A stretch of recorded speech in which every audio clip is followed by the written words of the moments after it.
Don't forget subscribe. I wait you. I am grateful to you, my friend. Hello everyone, welcome to a new video today for how to add Ask Price line in MT5. First step, download and install MT5. If you haven't already, then launch it. If MT5 opens an Open an Account pop-up, just click Cancel for now. First step, open MetaTrader 5 and load the chart you want. Right-click on the chart and choose Properties.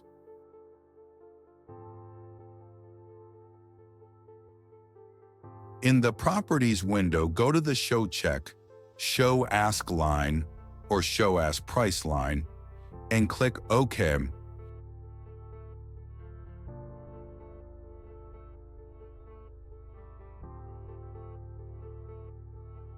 The Ask line, a horizontal line at the current ask price, will appear on the chart.